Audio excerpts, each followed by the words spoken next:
They say the sky and the freest place on earth. But that night, for Marcus Cole and his wife, Dr. Lila Monroe, the sky became a cage made of prejudice.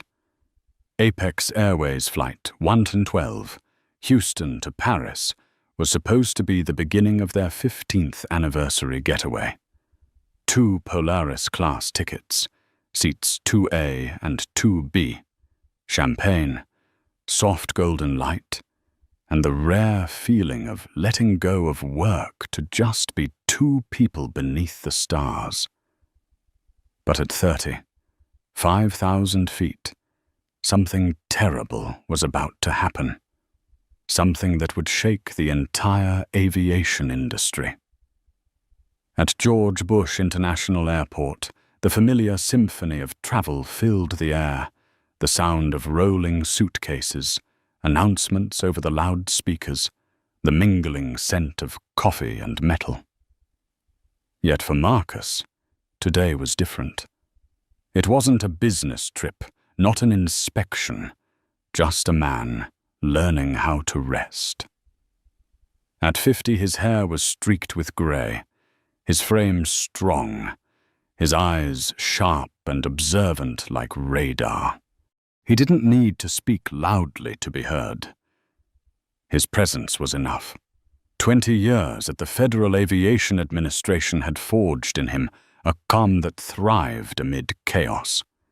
He was the kind of man who could ground an entire fleet with a single signature. But tonight, all of that was set aside. There was only the woman he loved. Lila Monroe, 46, intelligent, composed, and beautiful in the kind of way that made others feel at ease. An aeromedical specialist and doctor of aerospace medicine, she was one of the leading experts in crew psychology. For 2 decades, she had written procedures that kept passengers safe and flight attendants steady, saving lives with nothing more than her pen. But today, she just wanted to be Lila, the wife, the companion, not Dr. Monroe, buried in endless reports. "You ready?" Marcus asked softly, his hand closing around hers as they approached the first-class boarding gate. Lila smiled. 2 weeks without emails, meetings, or reports. Sounds like a miracle. Marcus chuckled. "I'll try not to run a safety check before takeoff." They both laughed, a quiet, genuine sound that carried like a pocket of calm in the noise of the world. They didn't know that within hours, the very protocols they had spent years defending would be trampled right before their eyes. As boarding began, a few glances turned their way, curious, assessing. They were used to that. But the woman standing at the aircraft door, lead flight attendant Paige Turner, wasn't just curious. She was judging them, as if they had walked into a place they didn't belong. "Welcome aboard, Apex 112, Paige said smoothly. Marcus handed her their tickets. "Seats 2A and 2B. Paige looked down at the tickets, then up at them. Her eyes narrowed for just a fraction of a second, quickly enough to pass, yet long enough to change the air around them. The metal door closed behind them, sealing them off from the world below. Marcus leaned back into the deep blue leather seat, trying to shake the odd feeling left by the attendant's gaze. But in his line of work, he knew one thing for certain. When someone starts to judge you at 35,000 feet, things can fall faster than any aircraft. The flight had begun, and no one in the first-class cabin realized that the 2 people who had just taken their seats were the very ones who could make the entire airline bow its head. The Polaris cabin of Apex Airways felt like another world, luxurious, silent, sealed away from the noise and breath of life outside. Each suite was a private cocoon, lined with deep blue leather, the soft lights casting a golden shimmer across their champagne glasses. Marcus Cole leaned back and drew a deep breath, trying to let himself relax, a rare act for a man whose life had been shaped by control and discipline. Beside him, Lila Monroe slipped off her heels and carefully tucked her small handbag into the side compartment. The light reflected in her eyes, clear as water beneath the wing. 15 years together, countless separations for duty, flights that crossed in opposite directions, and now, at last, a journey that belonged only to them. "You know," Lila said softly, her voice blending with the distant hum of the engines, "when I write procedures for flight crews, I always think, if one day they start seeing passengers as people instead of problems, then the skies might finally be safe." Marcus tilted his head, studying his wife. "And you think that day is near?" "I used to," she replied with a faint, bittersweet smile, "but I still see those same looks, like the one earlier." He didn't answer, only tightened his hold on her hand. A faint unease crept into Marcus's chest. He had heard hundreds of explanations from flight crews after incidents. The passenger was uncooperative. We felt threatened. He knew better than anyone how thin the line was between security and prejudice, but he had never imagined he would one day be on the other side of it. A soft tapping sound pulled him back to the present, the click of fingernails against metal. Paige Turner appeared, her smile textbook perfect, but her eyes wandering somewhere else. She carried a silver tray with 2 flutes of champagne. "Welcome champagne, sir, ma'am." Lila nodded politely. "Thank you." Paige set the glasses down, her eyes flicking quickly over Lila's simple dress and Marcus's understated suit. A moment of quiet comparison passed through her mind. Not the first-class type. Her forced smile made it too obvious. "Have you two flown Apex Polaris before?" Marcus replied evenly. "Yes, many times." "Oh, wonderful," she said, her smile freezing slightly. "Sometimes we have last-minute upgrades, passengers who aren't familiar with the seat system, so I just wanted to make sure you're comfortable." A normal sentence, but sharp as a blade. One look, one tone, said everything. "You don't belong here." Lila took a sip of champagne, the sweetness fading slowly down her throat. "Thank you for your concern," she said softly, her voice gentle but steady. "We're fine, Paige."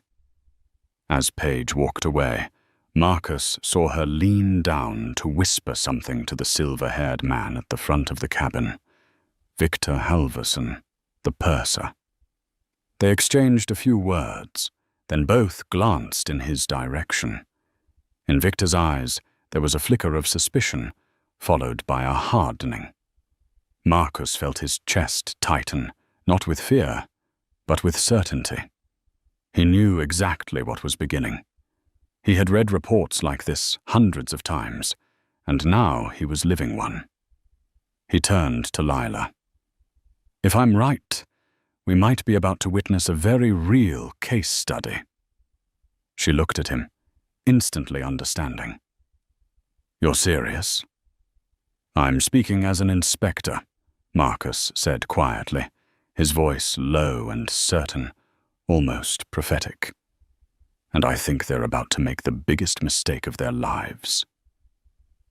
At the front of the aircraft, Victor Halverson set down his cup of coffee and glanced at the softly glowing cabin screen. On it, the name of the passenger in seat 2A appeared, Marcus Cole. The name was familiar, but he couldn't quite place it. If only he had remembered, everything might have stopped right there. The Polaris cabin was so quiet one could hear the soft pull of a leather zipper or the gentle pour of champagne into crystal glasses. For most passengers, those sounds meant luxury. But for Marcus Cole, they felt like the sounds of an experiment, where every gaze was a microscope trained on him. He caught the look of Victor Halverson from the front of the cabin, a man with neatly combed silver hair, a perfectly pressed uniform, and a smile straight from the handbook. Yet behind that polished exterior lay something else, a cold and quiet suspicion. A man like Victor had served tens of thousands of passengers in his lifetime, and he believed he could read people. The problem was, what guided him today wasn't experience but prejudice. Lila felt the shift in the air, her polite smile fading. "You can tell they're talking about us, can't you?" she whispered. Marcus nodded slightly, eyes fixed ahead. "Yeah, they think we got upgraded." The word sounded casual, but his tone was dry and sharp, as if this was no longer a vacation, but a live field test. The cabin door closed, and the aircraft prepared for pushback. Paige returned, holding a small notepad and a smile that was now only a mask. "Sir, ma'am, we're just double, checking the passenger list for Polaris. May I see your boarding passes again?" Lila looked up, a little surprised. "We already scanned them at the gate." "Yes, just for verification, that's all." Marcus handed over the tickets, his voice calm. "Seats 2A and 2B. Paige nodded, but instead of leaving, she held the passes a moment longer than necessary. Then, as if deciding something, she turned and walked briskly toward the front of the cabin. Marcus saw her lean down to whisper to Victor. Both looked in their direction before Victor began walking over. "Good evening," he said, his voice deep, polite, but rigid. "I'm Victor Halverson, purser of this flight. I need to re-verify your seat information. Verify your—" Marcus leaned forward slightly, meeting his gaze. "Is there a problem, Mr. Halverson?" "Just a small system error. It appears these 2 seats may have been assigned to other passengers." "There must have been a mix up at the gate," Lila said gently, her tone still composed. "Perhaps," Victor replied, though his eyes had lost their warmth. "I'll need to see proof of purchase or your booking confirmation email." A few passengers nearby lifted their heads, curiosity stirring. The air grew heavy. Marcus could feel the mix of confusion and judgment from the others.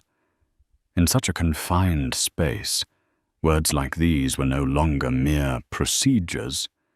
They were public humiliation. He drew a deep breath. "The boarding pass is proof enough, you know that." Victor shrugged, arrogance flickering in his expression. "I'm just following protocol. It's possible these were upgraded seats, or perhaps someone used an invalid discount code. We see cases like that quite often." Each word was like a slow-acting poison, filling the air.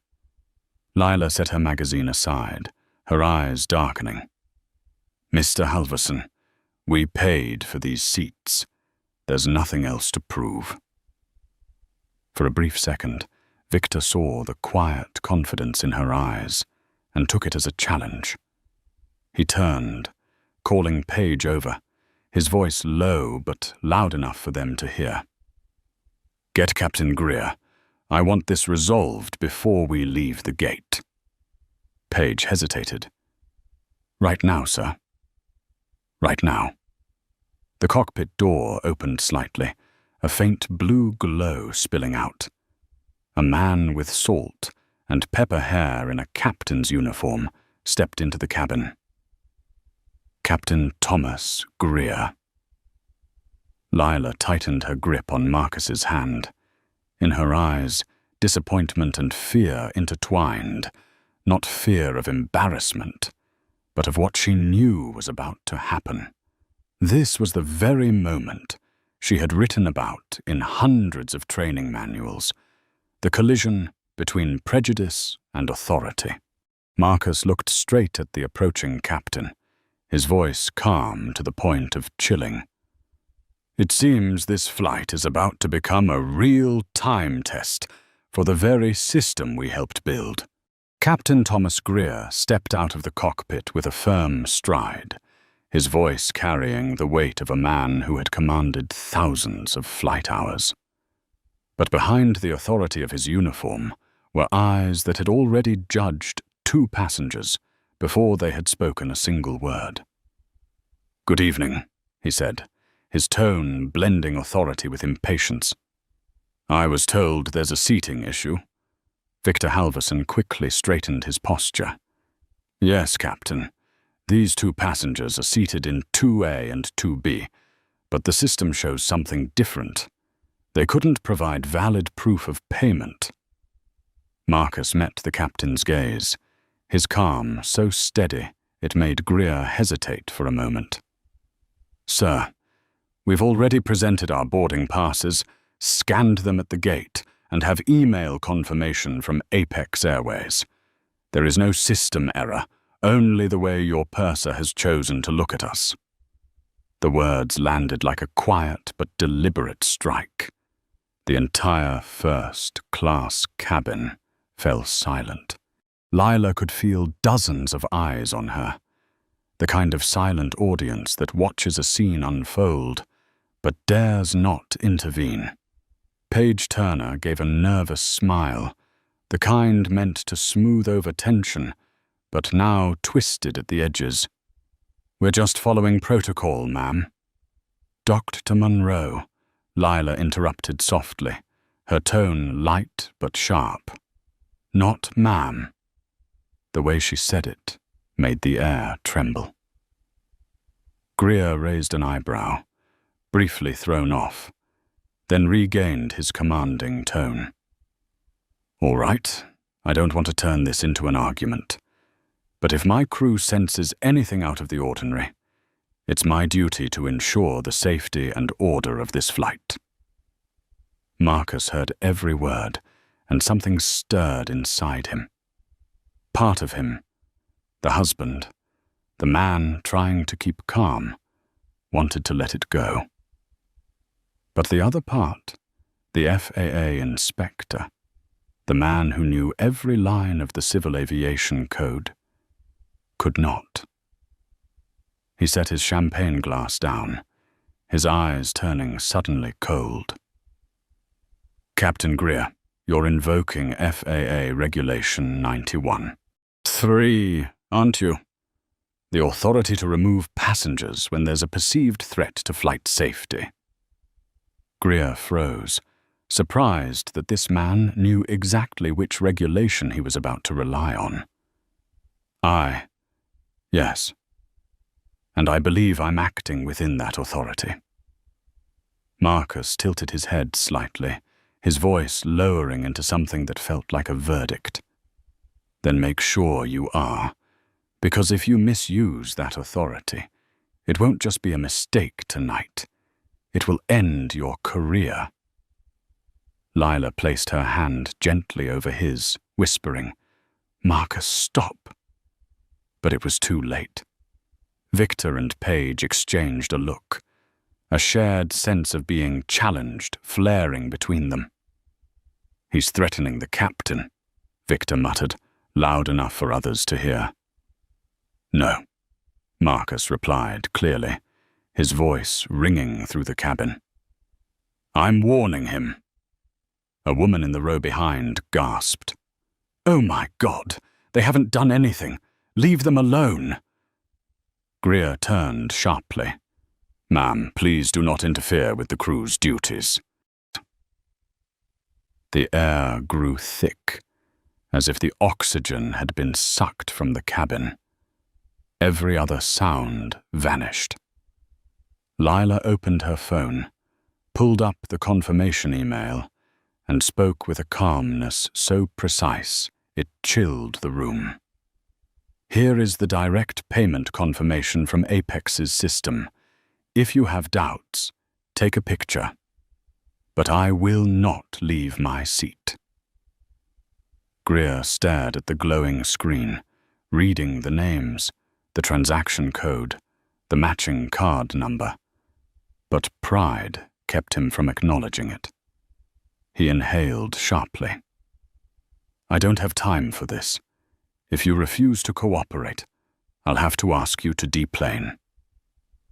Marcus rose slowly, his movements controlled, deliberate, like a man preparing to sign a suspension order. "Captain Greer, you should be very careful with that decision, because tonight, the people you're trying to remove from this aircraft are not just passengers." His eyes flashed, not with anger, but with warning. Greer frowned, not fully understanding. Victor smirked. "All right then, if he wants to make this big, call security." Paige nodded, her heart pounding, but her smile triumphant. The cockpit door closed again. The first-class cabin sank into a suffocating silence. No one spoke, but everyone could feel it. What Marcus Cole had just said wasn't a threat. It was the truth, and it was about to bring their entire system crashing down. The cockpit door swung open again. Captain Thomas Greer returned, his shoulders stiff, his voice sharp as a blade gliding across metal. "Mr. and Mrs. Cole, we cannot depart under this level of tension. I must ask you both to leave the aircraft."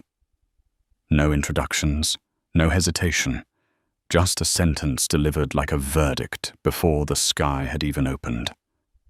Lila drew a deep breath, her hand trembling, but her eyes steady and bright.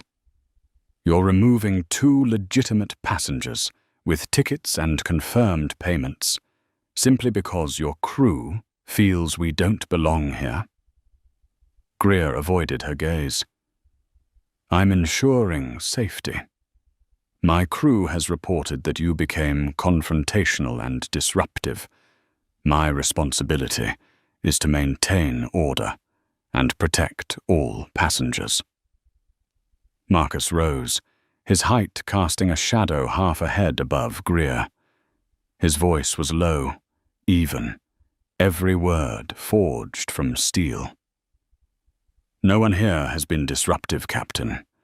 The only turbulence on this flight is the prejudice coming from your crew." A wave of whispers rippled through the cabin. Some passengers looked down to avoid the tension, while others stared, confused and ashamed. From seat 3G, a young woman suddenly stood up. "They didn't do anything. I'm right here. I saw everything," Victor Halverson barked, cutting her off. "Miss, please sit down. This is an internal crew matter." Paige Turner stood behind him, gripping her notepad so tightly her knuckles turned white. She knew things had spun out of control, yet a blind pride still burned inside her, as if she were protecting the standards of first class. Lila glanced around, taking in the averted faces. A chill spread through her chest. Not fear, but pain.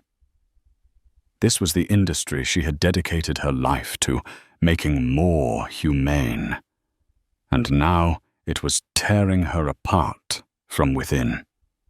Marcus took out his phone, opening the email confirmation and holding it out before Greer. "Here is lawful proof. You can verify the transaction code with your system right now." Greer looked at it, but didn't take the phone. "I don't have system access during boarding. I rely on my crew's reports, and they believe this situation poses a potential disturbance." Marcus narrowed his eyes.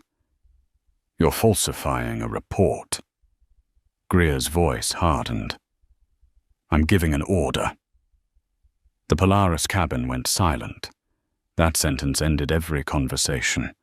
In that suffocating stillness, an invisible line was drawn between authority and justice. Lila stood up. She no longer felt the sting of tears, only the hollow ache of watching a world she once believed in collapse before her eyes. "Marcus," she said quietly, "let's go." Marcus looked at his wife, then turned back to Greer. "Are you sure, Captain? I want you to confirm this clearly. You are invoking FAA Regulation 91.3 to remove 2 lawful passengers from this aircraft, based on unverified reports from your subordinates." Greer nodded, though a flicker of doubt crossed his chest. "Yes, I take full responsibility for this decision." Marcus gave a faint smile, not of anger, but of regret. "Good, because after tonight, you'll need every ounce of that responsibility to defend yourself." He took Lila's hand. Together they began gathering their belongings, each movement deliberate, not hurried, not angry. They walked down the aisle as if passing through a courtroom. Paige and Victor stood blocking the door, arms crossed. A fleeting look of triumph crossed their faces. Marcus stopped right before them, meeting Victor's eyes. "Thank you, Mr. Halverson. Because of you, I've finally seen with my own eyes what no report could ever capture, how an airline can lose its dignity in just a few minutes." Victor froze. No one said another word. The door opened. Cold air from the jet bridge swept in. The two of them stepped out, their shadows stretching long across the metallic floor, alone but unbroken. As the door sealed shut behind them, Paige exhaled, believing it was over. But in seat 3G, the young woman still stared at the door, realizing she had just witnessed something far worse than a disturbance. On the jet bridge, Lila spoke softly, her voice calm yet edged with steel. "They think they've won." Marcus replied, his eyes fixed on the darkness ahead. "No, they just signed their own indictment." The metal door closed behind them with a deep, final thud, a short, ruthless sound like the end of a sentence. Lila stood motionless in the jet bridge, the white light casting pale reflections across her face. In that moment, she was no longer Dr. Lila Monroe, the leading expert in human factors in aviation. She was simply a woman, pushed out of the very world she had spent her entire life trying to make fairer. Marcus placed a hand on her shoulder, light but steady. "Let's go." They stepped into the gate area, where rows of empty aluminum seats stretched toward the end of the corridor. Behind the boarding counter, the night shift agent looked up. Ethan Park, young, his face tightening with unease as he saw them return. "Good evening. I thought the flight had already closed," Marcus replied, his voice hoarse from restraint. "We were removed." Ethan frowned. "Removed? For what reason?" "Because our skin color didn't match our ticket price," Lila said softly, her tone like a whisper of wind, sharp as steel. The phone on the counter rang. Ethan answered, nodding several times before turning back to them, avoiding eye contact. "Yes, understood, Captain. I'll take care of it." He hung up, his expression draining of color. "The captain reported you as disruptive. I need to collect your boarding passes and rebook you. The next available first-class seats may take 2 days. Lila gave a thin, brittle laugh that froze the air around them. 2 days? Do you think we'll sit here waiting like beggars?" Ethan stammered. Ma'am, I'm just following protocol. Here's a hotel voucher and meal. Marcus cut him off. Keep them. We won't need it. He pulled out his phone, his fingers moving swiftly across the screen.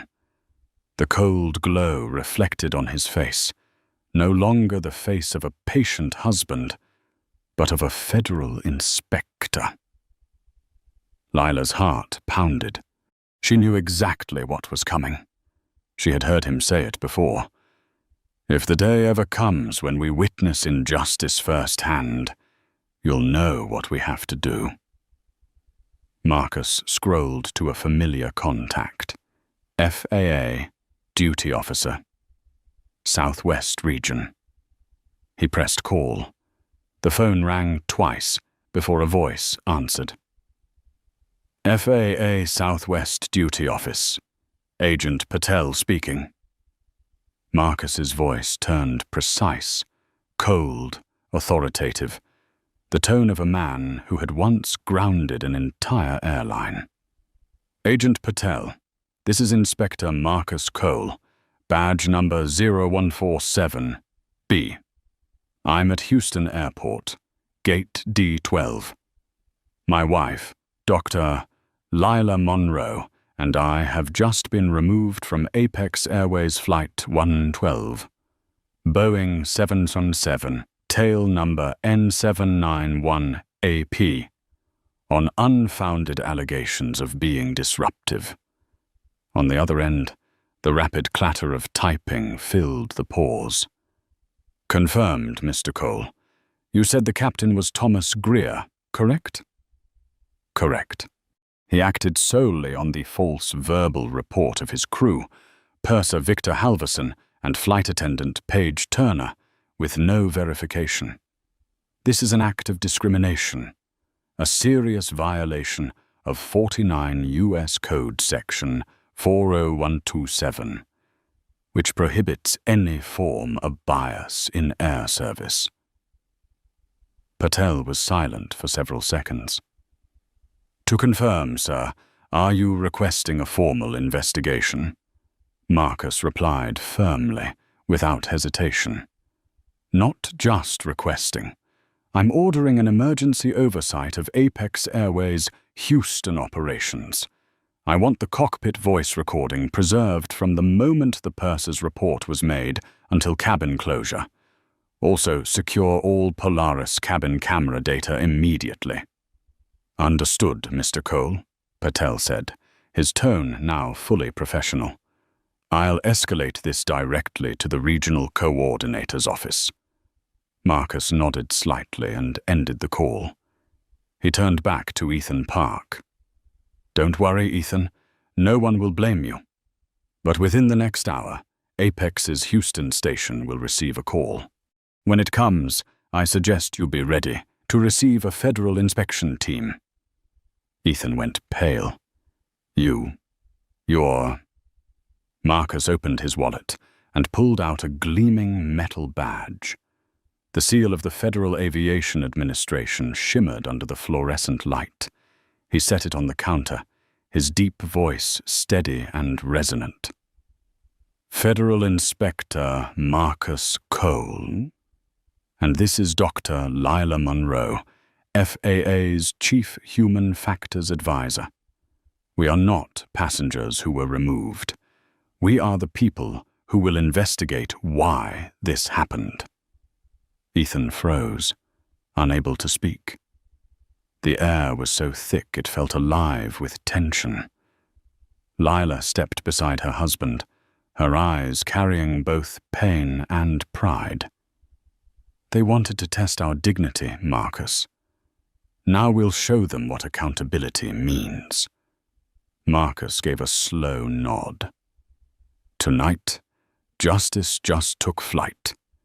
And they, the ones who thought they were above it, will soon learn how fast they're about to fall. At Apex Airways' operations center in Dallas, known among employees as the Bridge, the wall clock read 10:47 p.m. Most of the night shift moved in quiet rhythm, the steady tapping of keyboards, the weary murmur of voices over headsets, and the soft blue glow of hundreds of screens displaying flight routes around the world. Then suddenly, an alert flashed across the main control panel. A red box blinked with words almost no one there had ever seen in their entire career. FAA Priority Code. Regulatory Intervention. Houston Station. The entire room froze for several seconds. The lead night coordinator, Carla Ruiz, blinked and reread the message again and again. In 15 years at Apex, she had handled engine malfunctions, drunk passengers, even emergency landings during storms. But she had never seen a federal intervention code appear directly from the FAA system. "Oh my God," she whispered, turning to the systems engineer beside her. "Who's on duty at Houston tonight?" "Gate D12, Flight 112 to Paris." 112? Carla paused mid-sentence. "That's the flight with the passenger removal report, isn't it?" "Yeah, but it was minor. Pre-departure disturbance." Carla gripped her headset tighter.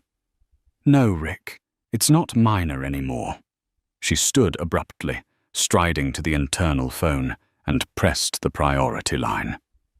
"Get me Vice President of In-Flight Services, Alexandra Reed, Level 1 Emergency."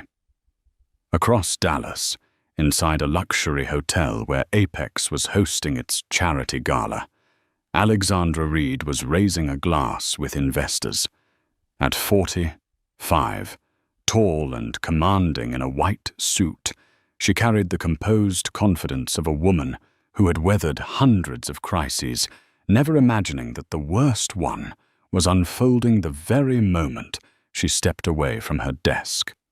Her smartwatch began vibrating non-stop. Across the screen, a message appeared. Code red. FLT12. FAA. Contact immediate. Alexandra froze for a moment, excused herself from the table, and hurried into the hallway, her voice tight over the phone. "Carla, talk to me. What's happening?" Carla's voice came through, urgent but precise. "We have 2 passengers removed in Houston. Their identities have just been confirmed by the FAA.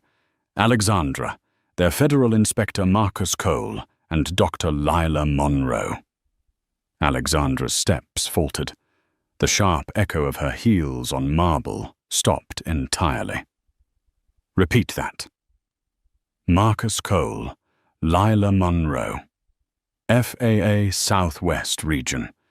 They've opened a discrimination investigation under Section 40127. There's an order to lock all Flight 112 data and temporarily suspend operations at Houston Station." The silence that followed lasted exactly 5 seconds, so heavy it felt as if the air had solidified. Alexandra felt the blood drain from her face. She didn't need to check their files.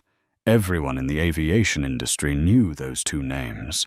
Marcus, the veteran inspector who had once forced 2 airlines to rewrite their entire maintenance protocols. Lila, the human factors specialist who had designed the psychological training model used in Apex's own crew development program. "Dear God," Alexandra whispered. "Which crew?" Carla replied. "Captain Thomas Greer, Purser Victor Halverson, Flight Attendant Paige Turner." Alexandra closed her eyes and exhaled sharply. Those 3 just destroyed their careers. 10 minutes later, inside the bridge, the command center erupted like a storm. Orders echoed through the room. "Lock all internal data related to Flight 112. No one is to delete or alter any recordings. Contact Houston immediately. Assemble the legal team." Carla heard the scrape of chairs, the frantic tapping of keys, the rush of footsteps. A young engineer glanced at the screen and whispered, "How bad do you think this is?" Carla answered without turning her head. Bad enough that by tomorrow, the entire aviation industry will be talking about it. High above the earth, 37,000 feet away, Flight 112 was unnervingly calm. The cabin lights had dimmed for the night. Most passengers were asleep, leaving only the soft blue glow over first class. At the front of the cabin, Victor Halverson sipped his coffee, smiling at Paige. "See, I told you. People like that had only know how to argue. The captain was right to remove them. We'll be in Paris right on schedule." Paige gave a tired smile, relieved but uneasy. "I still feel a little sorry for them. They didn't seem like bad people." Victor shrugged. "In this job, instincts are everything. They didn't belong. That's all." What they didn't know was that below them, those words, "didn't belong," were becoming their own verdict. In Dallas, Alexandra Reed tossed her blazer onto the car seat and snapped at the driver. "Houston International Airport. Now. No stops. I need to be there before they land." Her eyes gleamed with hard resolve. In her mind, there was only one thought. If Marcus Cole has officially opened an FAA case, this isn't an incident anymore. This is a national catastrophe. And the storm had just taken flight. 7 in the morning, and the sky over Paris was wrapped in a grey veil of dawn. Apex Airways Flight 112 cut through the clouds, descending slowly as the faint sunlight filtered through the windows and touched the faces of a crew still glowing with quiet pride. People who believed they had followed protocol. Captain Thomas Greer adjusted his tie, his voice steady over the intercom. "Ladies and gentlemen, we are now preparing to land at Charles de Gaulle Airport. Thank you for choosing Apex Airways. We look forward to seeing you again on future flights." In the front cabin, Victor Halverson smiled smugly, finishing his last sip of coffee. Paige Turner stowed the service tray, her tone light. "At least the flight went smoothly. No more trouble." Victor nodded, unaware that the real trouble was waiting just beyond the door, and it had the face of Alexandra Reed. When the aircraft stopped at the gate and the seatbelt sign chimed, passengers began to stand, reaching for their luggage. Victor adjusted his hair and moved to open the cabin door as usual. But the moment the latch clicked, he froze. It wasn't the familiar ground staff waiting outside. Instead, 2 men in black suits with Global Air corporate security badges stood rigidly on either side of the door. And between them stood Alexandra Reed, Vice President of In-Flight Services for Apex Airways. She wore a crisp white suit, her hair neatly tied back, her face colder than the dew, soaked concrete outside. "Keep all passengers on board," she said, her voice even and sharp. "Crew, with me. Now." The private conference room inside the administrative wing of Charles de Gaulle Airport had never felt so cold, not because of the temperature, but because of the tension in the air. Greer, Victor, and Paige sat across from Alexandra and 2 security officers. All 3 fidgeted, confused about what was happening. Alexandra set a thick file on the table and opened it, page by page. Her voice sliced through the silence like a scalpel. "At 9:35 p.m., Houston time, you removed 2 passengers from Flight 112. I want to hear exactly why." Greer exhaled, struggling to sound composed. They became confrontational, undermining the crew's authority. I acted in the interest of safety. Alexandra looked up, her gaze cutting through every layer of pretense. Names of the passengers, Victor jumped in. Marcus Cole, and a woman with him, Lila something. They didn't look like the first-class type. We suspected their tickets were invalid. Alexandra stayed silent for 3 seconds, each one falling like a hammer. Then she spoke slowly. Their full names are Federal Inspector Marcus Cole and Dr. Lila Monroe, FAA Human Factors Specialist. The 2 people you forced off that flight are the very ones who wrote the procedures you just violated. The room fell utterly silent. Greer lurched forward, his face draining of color. Victor opened his mouth, but no words came out. Paige trembled, eyes wide in disbelief. Alexandra turned another page, a faxed document straight from Washington. The FAA has opened a formal investigation. They have ordered the preservation of all cockpit voice recordings, first-class cabin footage, and communication logs. You are being investigated for discrimination, abuse of authority, and violating Regulation 91.3 by making an unjustified decision without verifying evidence.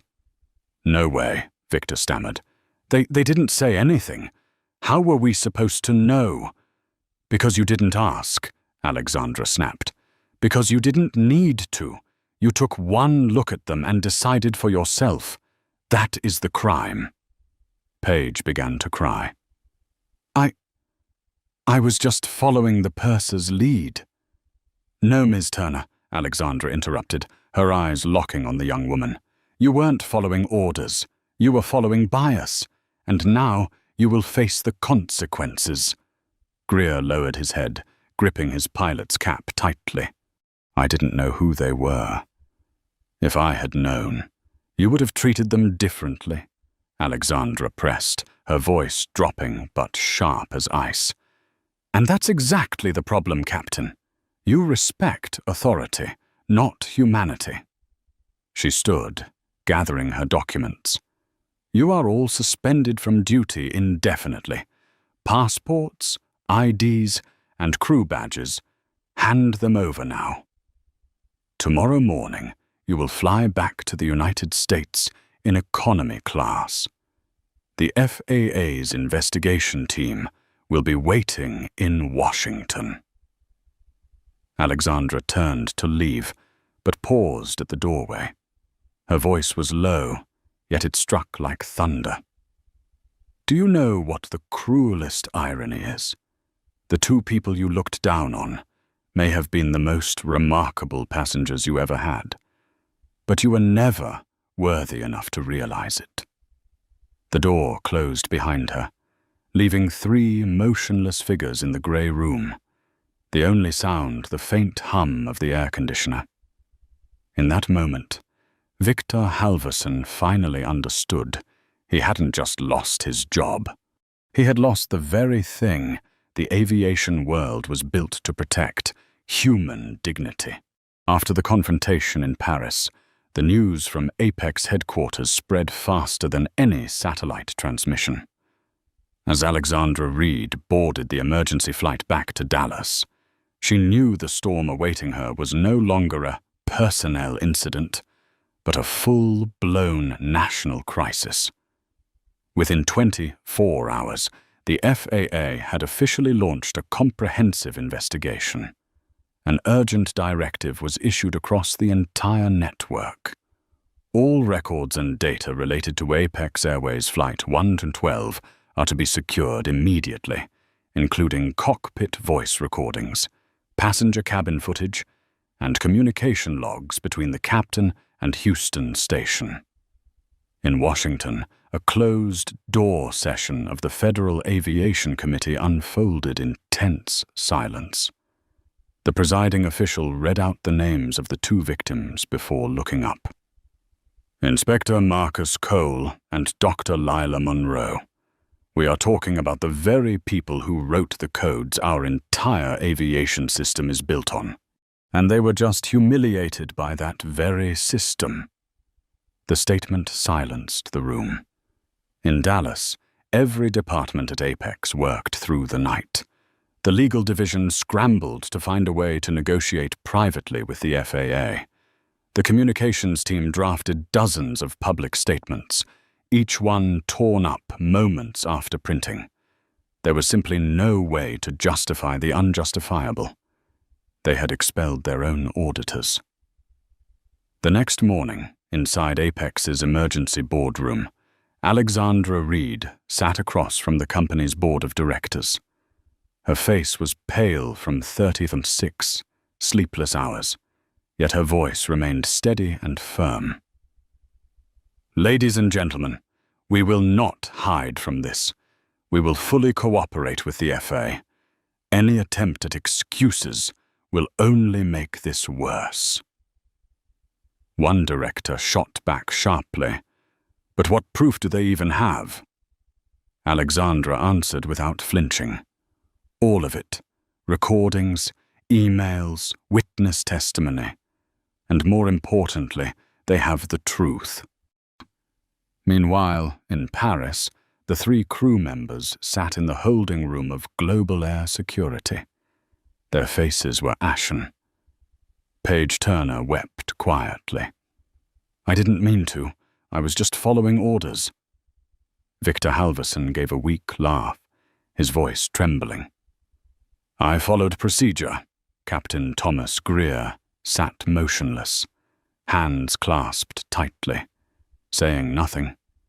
Perhaps because he knew no procedure could save him now. 3 days later, the FAA's public announcement was released. After reviewing all evidence, the Federal Aviation Administration confirms serious discriminatory conduct by the Apex Airways Flight 112 crew. The crew members involved are suspended pending further investigation. Apex Airways faces an initial fine of $2.75 million and is required to restructure its employee training protocols. The news exploded across the media. Apex's stock price dropped 17% in a single morning. Social networks erupted, spreading the hashtag Justice in the Sky. Former passengers began sharing stories of unfair treatment, accounts once forgotten, now reignited by 2 names, Marcus and Lila. Meanwhile, back at the Houston office, Marcus and Lila sat together in silence. The sunset poured through the window, casting a warm glow over the FAA badge resting on the desk, a symbol of justice and integrity they had defended with their own pride. Lila spoke softly. I never thought it would go this far. Marcus replied, his tone calm yet resolute. Sometimes to fix a broken machine, you have to let it stop first. This system is no different. A quiet moment passed. Then he reached for her hand, his voice low but steady. We didn't do this for revenge, Lila. We did it so those who come after us won't have to go through the same. Lila smiled faintly. I know. And maybe that's what true justice really is. In the days following the free fall in Paris, the shockwaves rippled across the global aviation world. The phrase Flight 112 incident dominated headlines from CNN to Aviation Daily. Every column asked the same question. What happens when the enforcers of the law become victims of the very system they protect? At Apex Airways headquarters in Dallas, the atmosphere felt like a courtroom on trial every day. Legal, human resources, and crisis communications departments scrambled to contain the flames. But this time, the fire did not come from engines or fuel. It came from truth. Once the FAA released its preliminary investigation report, there was no saving face. Purser Victor Halverson was terminated immediately. The report stated clearly, displayed explicit racial bias, demonstrated professional incompetence, and caused severe reputational damage to the airline. Flight attendant Paige Turner permanently lost her certification. She left the industry quietly, carrying with her an unspoken verdict. The one who helped ignite the storm of prejudice. Captain Thomas Greer had his pilot's license suspended for a year and was required to complete a requalification course under FAA supervision, a course taught by none other than Inspector Marcus Cole. It was not revenge, but a lesson. During the first session of training, Greer sat in the front row, head bowed, listening to Marcus's voice echo through the microphone. A safe flight requires more than good engines. It requires hearts that see every person as equal, no matter where they sit, what color they are, or what they wear. We can never afford to forget that. The room was silent. Not a cough, not a breath out of place. Months later, Apex Airways signed a consent decree with the FAA, a 112-page document marking a complete corporate overhaul. All 25,000 employees were required to complete a new training program, Empathy in the Sky, designed and taught personally by Dr. Lila Monroe. An anonymous reporting system was launched, allowing any employee to report discriminatory behavior without fear of retaliation. And for the first time in the airline's history, a new section titled Human First Protocol was added to the company's Standard Operations Manual. The bolded line read, "Before you act, ask yourself, are you responding out of procedure or out of prejudice?" Other airlines began to follow. The FAA called it the Cole-Monroe effect. What began as an internal scandal had become a moral reform movement, reshaping the ethics of American aviation. 6 months later, Marcus and Lila finally boarded a flight to Paris. But this time, they chose a different airline. A young flight attendant smiled when she saw their names on the manifest. "Welcome aboard, Mr. and Mrs. Cole. Wishing you both a wonderful journey. May I offer you 2 glasses of champagne to celebrate?" Lila smiled warmly, her eyes softening. There was no judgment now, no suspicion, only respect, simple and beautiful. "Yes," she said. "Thank you." As the plane lifted off the runway, white clouds drifted peacefully beyond the window. Lila turned to her husband. "I think we're finally flying for real this time." Marcus squeezed her hand. "Yes, and not just us. The whole system is learning to fly again, in every sense." They no longer spoke of that night in Houston. They didn't need to, because that night had already created a new dawn for the skies. In Apex's training center, a metal plaque hung beside the entrance door. Beneath the company logo, engraved in polished steel, it read, "Respect is the true altitude." And that was the legacy Marcus Cole and Lila Monroe left to the world, a reminder that sometimes justice doesn't land with thunder, but with the quiet strength of those who dared to stand and rise higher than anyone ever expected. The night sky may be cold, but justice never sleeps. The story of Marcus Cole and Dr. Lila Monroe is not just about 2 people who were treated unfairly. It is about how they turned humiliation into a torch that illuminated an entire industry. They didn't need anger, They didn't need revenge. They only needed to speak one sentence, and the entire system had to listen. Because true power does not lie in uniforms or titles. It lies in dignity and integrity.